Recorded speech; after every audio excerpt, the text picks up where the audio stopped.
What if, for the next 30 days, you actually read the Bible? Not read about it, not listen to a sermon about it, read it. One open page every single day for a month. Here's the quiet embarrassment of modern Christianity. The average home owns 3 or 4 Bibles on the shelf, plus 2 Bible apps on the phone and a devotional that pings a notification every single morning. And still, those Bibles are the cleanest books in the house, and that app is the one we open the least. We've never had so much access to a book we've never actually read. We download the 30-day plan, tap day 1 all fired up, and vanish by day 3. We make the promise, this is the year I read the whole Bible, and instead by the end of January, we can find a verse in 2 seconds on our phone, post it on a nice graphic, and have no idea what the chapter around it is even saying. So here's the honest question. What would change in you if, for 30 days, you stopped snacking on other people's verses and sat down at the table yourself? Not a chapter to check a box. A real, unhurried meal, you and the God who wrote it. That's the challenge. And I'll be straight with you, the first week is going to feel like nothing is happening. Then something starts happening. Here's how it works. Let's start with the real problem. Because it isn't a lack of Bibles, it's a lack of opening them. We've outsourced the word. We let a podcast digest it for us, a worship song fill it for us, an influencer clip it for us, and we call that a spiritual diet. It's not. It's living on other people's leftovers. There's a difference between hearing about a person and knowing a person, and it's the same difference between hearing about the Bible and reading it. And notice what daily reading is not actually competing with. It's not competing with how busy you are. It's competing with the fact that we'd rather be entertained than fed. A chapter takes 4 minutes. We lose 4 minutes to a feed without blinking. So the 30-day question isn't, do you have time? It's, is the God who spoke worth 4 minutes of your morning before the world gets its turn? This channel exists for people who are done being lukewarm about that answer. Before we talk about the rules, you have to know what you're actually opening, because nobody fights for 30 days to read an old, boring book. You fight to hear a living voice. Listen to how the Bible describes itself. Hebrews 4:12. The Word of God is living and active, sharper than any two-edged sword, piercing to the division of soul and of spirit, and discerning the thoughts and intentions of the heart. Living. Active. Not a museum piece, a scalpel. It reads you while you read it. Then, 2 Timothy 3006. All Scripture is breathed out by God, and profitable for teaching, for reproof, for correction, and for training in righteousness. Breathed out by God. The same breath that made the stars is in the sentences on that page. And it does something when it lands. Isaiah 55. So shall my word be that goes out from my mouth. It shall not return to me empty, but it shall accomplish that which I purpose. It never leaves you the same. Even the mornings it felt like nothing. That's the promise you're standing on. And the picture the Bible gives of the person who lives in it is Psalm 1. He is like a tree planted by streams of water that yields its fruit in its season, and its leaf does not wither. A tree by the water doesn't strain to produce fruit, it just stays near the source. Reading every day isn't a performance, it's you, moving your roots to the river. Now the challenge itself. But before Rule 1, there's a step 0 that holds up everything else. Pray before you read. It doesn't have to be pretty. 1 minute, Lord, open your word and open my head. You're not cracking open an ordinary book to study on your own. You're asking the author to sit down next to you. Every good time in the Bible starts there. Then, 4 rules, very concrete. Rule 1. Pick a plan, not a mood. Don't wake up and flip to a random page hoping for a fortune cookie verse. Decide before the month starts where you're reading. If the Bible intimidates you, do not open to Genesis and try to bulldoze through Leviticus by day 9. That's where most people quit. Start with the Gospel. Read the book of John, 1 section a day, meet Jesus first, then let him send you into the rest. Rule 2. Pick a time and a place, and let them be boring and always the same. The same chair, the same 10 minutes. ideally before the phone, before the noise, while your mind is still quiet. A habit that depends on inspiration dies in a week.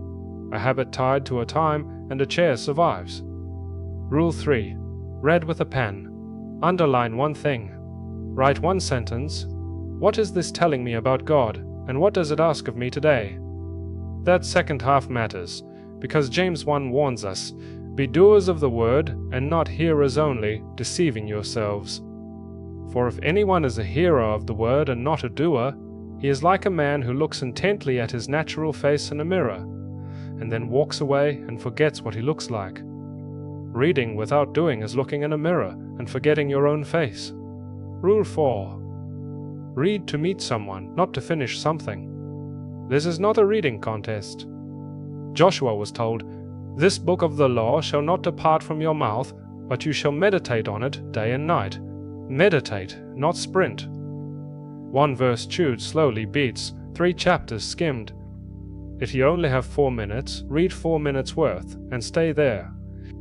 Let's be honest about week 1, because this is where the challenge is won or lost. The first few days will probably feel like nothing. You'll read a chapter, close the book and think, "Okay, I don't feel different." Here's what's happening. You spent years training your brain on content engineered to spike you every 8 seconds, and the Bible does not perform for your dopamine. It's not supposed to, so week 1 is detox. The quiet feels flat, because the noise set the bar, not because God went silent. Push through anyway, and here's the key: read on the days you don't feel it. Feelings are a terrible foreman. If you only read when you're in the mood, you'll read about 6 times a year. The doer in James isn't the one who felt like it, he's the one who perseveres. This week you are not building a mood, you're building a table you'll sit at for the rest of your life. And you will miss a day. Somewhere around day 4 or 5, life will swallow your 10 minutes, and you'll go to bed realizing you never opened it. When that happens, don't quit, and don't do the guilt spiral where you restart the 30 days from scratch. Missing a day is not failure. Quitting is. Open it the next morning like nothing happened. This was never about a perfect streak. It's about a direction. Around week 2, something shifts. And it's subtle, so watch for it. The book starts reading you back.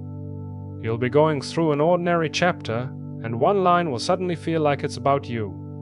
Your temper, your fear, the thing you did on Tuesday. That's not a coincidence, and it's not you being clever. That's Hebrews 4 in real time, the word discerning the thoughts and intentions of the heart. This is the week the Bible stops being information and starts being a mirror. And a mirror is uncomfortable, because it shows you what's actually there, not what you posted. Do not run from that discomfort. That sting is not God pushing you away, it's God close enough to operate. The same word that cuts is the word that heals. The scalpel is in a surgeon's hand. And you'll notice something else in week 2. It starts giving you light for the actual day. Psalm 119, "Your word is a lamp to my feet and a light to my path." Notice, a lamp to your feet, not a floodlight over the whole valley. It won't show you your next 5 years. It shows you the next step today, which is exactly what you needed and kept trying to squeeze out of a horoscope-shaped verse. The person who reads daily stops walking blind. By weeks 3 and 4, if you've stayed with it, the appetite changes. Early on you read because you committed. Now you start reading because you want to. Peter saw it coming. Like newborn infants, long for the pure spiritual milk, that by it you may grow up. A healthy newborn doesn't need to be talked into being hungry, and a soul that's actually being fed develops a real appetite. The 10 minutes start feeling short. That's growth, not pressure. Remember the 2 men on the road to Emmaus, who walked with the risen Jesus while he opened the scriptures to them? Afterward they said, "Did not our hearts burn within us while he opened to us the scriptures?" That burn is available on a Tuesday at your kitchen table. And you'll start to understand what David meant in Psalm 19, that God's words are more to be desired than gold, and sweeter also than honey. You can't argue anyone into tasting honey. They have to taste it. Nobody here is going to promise you what God will do in your soul in 30 days. That's His to give. But 30 days is more than enough time to bring the spoon to your lips and find that there's real sweetness there, and to want more. And here's the fruit that shows up quietest and matters most. You start doing what it says. Jesus said, "The one who hears these words of mine and does them is like a wise man who built his house on the rock, so that when the rain and the floods and the winds come, the house stands." That's the whole point of the tree by the water, roots you can't see, holding up a life the storm can't take down. Before we close, 3 honest clarifications. Because this channel doesn't sell shortcuts. First, this is not worshipping a book. It's easy to turn Bible reading into a badge. I did my chapters, I'm a good Christian. Jesus saved His hardest words for exactly that crowd. You search the scriptures because you think that in them you have eternal life, yet you refuse to come to me.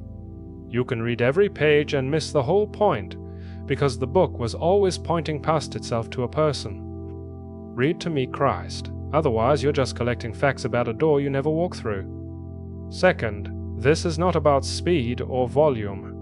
Nobody is impressed by, "I read the whole Bible in 90 days, if none of it changed you. 1 chapter you obey beats 10 you forgot by lunch. Slow and doing beats fast and skimming every time. Third, this is not a magic formula. 30 days of reading does not put God in your debt or guarantee you a smooth month. This isn't a spell, it's a relationship. Jesus said, "If you abide in my word, you are truly my disciples, and you will know the truth, and the truth will set you free." Notice the word, abide, not visit, not sample, stay. 30 days isn't the finish line, and it isn't long enough to master how to stay either. It's just the beginning, enough to take your first steps at staying, not to become an expert at it. Staying is the work of a lifetime. 30 days only sets you on the road. So the whole challenge fits in one sentence. For 30 days, you open the book and let God speak for Himself. Pick your plan. Start with John. Pick your time and your chair. Read with a pen. And read to meet Him, not to finish a page. Do this right now. Write day 1 in the comments. That's the commitment of this video. For 30 days, I read it myself. There's something powerful about putting a date on it where you'll come back and see it. And if you know someone who owns a Bible they've never really opened, the friend with 3 clean copies on the shelf and a Bible app on their phone, they never got past day 1, send them this. Day 1 is easier with 2. Remember the tree in Psalm 1, planted by streams of water, fruit in its season, a leaf that doesn't wither. That tree isn't remarkable, it just refused to grow anywhere except next to the river. 30 days from now, you won't be a different person because you were impressive. You'll be a different person because, for 1 month, you stopped living on leftovers and went to the source yourself. 30 days. 1 open page. Start tomorrow morning. Day 1.